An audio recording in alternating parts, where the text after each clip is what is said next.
Va ser a 2003 quan decidiren crear el seu grup musical La Pegatina i després de quasi 2 dècades el seu èxit és imparable. Ens han regalat grans cançons com Mari Carmen, Non è facile, Lloverà i lloveré, Cat Rumbero i una llarga llista que hem cantat moltíssim i hem ballat també als seus concerts i a tantes festes dels nostres pobles. Avui, en estos diàlegs, parlem i dialoguem una estona amb Adrià Salas, cantant i guitarrista de La Pegatina. Día sin hacérselo mirar, pero cruzaba el revuelo, confundiendo a los inviernos, cada verso un paso que asaltar. A menudo el corazón se queda en un rincón, sigue esperando, olvidando un adiós. Te reto a caminar, llegar a otro color. Avui a distància ens visita Adrià Salas de La Pegatina, que el tenim així a Diàlegs. Benvingut, com estàs? Hola, què tal? Molt bé, molt bé. Avui m'he posat així amb molt de color per a rebre't així de forma online. Bueno, està bé, jo els colors els agraeixo, si no anem tots igual pel carrer, negres, foscos i tal, algú ha de posar una mica de color al tema. Comentava que ja porteu quasi 2 dècades, no?, amb La Pegatina. 2003, l'any que ve fareu 20 anys. Començareu nomenant-vos Pegatina Sound System i a poc hem vist com ha anat evolucionant el grup. Com vau decidir iniciar este camí musical? Aviam, va ser un... és que no sé com explicar-ho d'una forma ràpida. Aviam, la cosa és que el Rubén, que és li diuen el Pegatina, o sigui, ell tocava la guitarra amb l'Ovidi, que és el nostre percussionista, anaven junts a classe de petits a Montcada i Reixac, un poble al costat de Barcelona, i d'on també sóc jo, i res, llavors estaven anant a tocar classe de guitarra, així, però rascar una mica 4 acords i cantar i tal. I aleshores, amb aquells acords, el Rubén va aprendre a tocar totes les cançons de Manu Chao, del qual ell era el fan número 1, i jo recordo d'estar estudiant per la selectivitat i així al casal de joves i que estigués el Rubén tocant temes a baix, una mica molestant els que estàvem estudiant, perquè ells eren més grans i ja no havien de fer això, i res, va veure que jo em sabia algunes cançons, em deia, vinga, canta-te algo, tal, no? Deia, els 4 al poble que estàvem, jo tampoc els coneixia amb ells molt. I aquell estiu, després de fer la CL i així, vam començar a sortir i hi havia a Barcelona una efervescència de tot el tema mestís, de mestissatge de gent vinguda del nord d'Àfrica amb gent de Llatinoamèrica juntant-se en el barri gòtic a fer cançons i a fer música fusió de tot tipus, tots apadrinats pel Manu Chao. I clar, nosaltres anàvem cada dia a veure concerts diferents, amb la guitarra, tornàvem amb la guitarra cap a casa amb el Nitbus fent cançons i res, i així és com vam començar. I després, al començar la uni, ja vam començar a fer festes universitàries, a fer bars, a moure'ns una mica i la resta és una mica història, la veritat. Vau començar a la uni, que per cert eres periodista, assistem entre companys i a final d'entrevista a veure si em poses alguna valoració de... No, això no es fa, això no es fa. O fora de càmera. Has exercit alguna vegada com a periodista, ara que estem parlant de... Sí, vaig fer les pràctiques i així al diari Esport de poliesportiu. Després vaig estar treballant a ritmes.cat, que era una web de TV3 dedicada a la música, que tenia un programa de televisió també on posaven videoclips, però fa molts anys. Això estem parlant del 2007, 2008, 2009, por ahí. I res, després ja és que no em va donar temps a fer res més perquè, clar, la Pegatina ja va començar a funcionar molt i ja no hi havia temps lliure. Aleshores, el que sí que vaig fer és dedicar-me a fer la comunicació del grup. Aleshores, tot el tema de buscar mitjans de comunicació que et volguessin fer entrevistes, de fer totes les notes de premsa, els dossiers, tot aquest tipus de coses, doncs me n'encarregava jo i tot el que era comunicació de cara a l'exterior del grup i demés, era cosa meva. Tornaries a exercir com a periodista? Crec que no. O sigui, no perquè és que tampoc és el que he estudiat ja. O sigui, el que jo vaig estudiar amb el que es fa ara no té res a veure.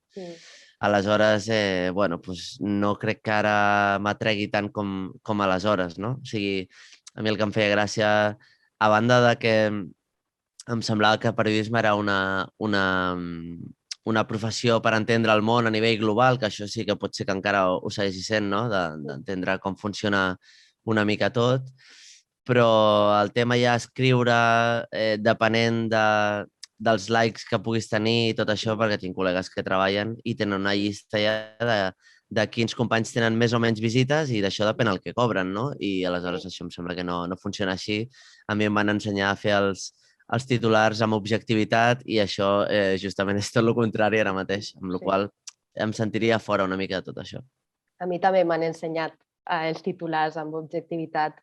Ara el periodisme s'assembla més al màrqueting que al que hem conegut com a periodisme. Sí, és que és màrqueting pur. O sigui, periodisme com a molt, pots dir, bueno, doncs ara que hi ha els periodistes de guerra, no? Pues, que estem veient a les notícies i després hi ha mitjans alternatius que s'autosubvencionen de com poden amb subscripcions o com sigui per fer coses més que aprofundeixen més en la realitat o en els temes o en tal, no? Però són mitjans al final que són pels que ens agrada aquest tipus d'informació, no? Però clar, el dret a la informació que està a la Constitució, diguéssim que per mi no és el màrqueting que estem tenint, sinó que és una altra cosa, no? Sí, perquè el que tenim ara mateix no és informació. No. O sigui, és màrqueting, com tu deies. I tornant a la pegatina, he comentat que vau començar anomenant-se Pegatina Sound System i després ara coneguem la pegatina. Per què vau decidir el nom de la pegatina? Suposo que aquesta pregunta te l'hauran fet ja molt, però jo també te la pregunto. La pegatina perquè el Rubén és el pegatina, però li deien així perquè en aquests moments en què nosaltres sortíem a tocar i així, ell portava sempre la guitarra al damunt, i tocàvem i hi ha dos possibles explicacions. El Rubén tampoc no acaba de tenir-ho clar, no? Una és perquè hi havia algú que li deia estàs com en todos sitios, no? I sempre et trobem i sempre estàs a tot arreu, com les enganxines, que és que a aquella època hi havia enganxines pel carrer, als fanals o diguéssim que es repetien, no? I sempre anaves veient les mateixes, com els grafitis que es fan, no? I tothom posa el seu nom i es van repetint, però amb enganxines. I és com una pegatina d'esses que estan ahí en tots sitios. I l'altra és que, òbviament, ell portava la guitarra plena d'enganxines, no? I per una o per l'altra, se li van dir així, quan es va haver posar el nom pel primer això, es va posar Pegatina Sound System, i el Sound System una mica ve de que ella agafava la guitarra i no parava de tocar en 2 hores i anava improvisant cançons a sobre, no? I no parava. I era com el sound system jamaicà, que és una base, i comences a inventar cançons sobre la música. I és el que feia amb la guitarra. El que passa que, clar, vindria algun jamaicà a veure't i diria aviam, això no és sound system, no? I llavors, quan vam treure el primer disc, vam decidir canviar-nos a només la pegatina, perquè a part de que era més lògic amb el que fèiem, no? De treure el sound system, també ens agradava que fos un nom curt per poder tenir un domini a internet que fos fàcil de recordar. O sigui, aquesta va ser la lògica, en realitat. I parlant d'aquest primer disc que va ser al carrer, allà per 2007, hem vist també una evolució musical molt gran de la pegatina. Al carrer, després vindria Via Mandarina, al voltant de 9 discs ja a les esquenes. Quin balanç faries d'esta evolució que ha tingut la pegatina musicalment parlant? Ya lo que beben pa' olvidar, ya lo que buscan compañía, ya lo que saben sin pensar, ya lo que se van a dormir. Sí, mira, a mi el que m'agrada molt del grup és que com que vam començar sense saber-ne res, o sigui, perquè no teníem nocions de música, ni havíem estudiat res, ni sabíem com funcionava la indústria, o sigui, ho vam fer tot una mica amb la lògica que a nosaltres ens semblava, no? I aleshores m'agrada molt perquè des del primer disc fins a l'últim es veu l'evolució i es veu exactament què érem en cada moment, no? I com hem anat millorant. Ara, clar, les coses van superdiferent i els grups que comencen ja tenen uns discos de l'hòstia i després després han de fer un directe en consonància i a vegades és molt complicat, no? I nosaltres vam estar 4 anys tocant a tot arreu, en bars, en festes, tal com vam poder, fins a treure el primer disc.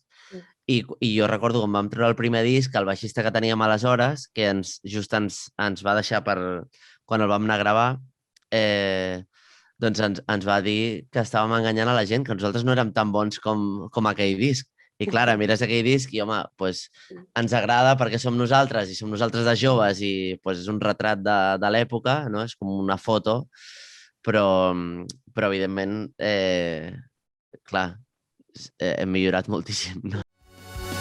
Al que delegue en la suerte toda esperanza de vida, que se le pase el arroz como a ti y a mí se nos pasa algún día. I ara sabem fer unes coses super diferents i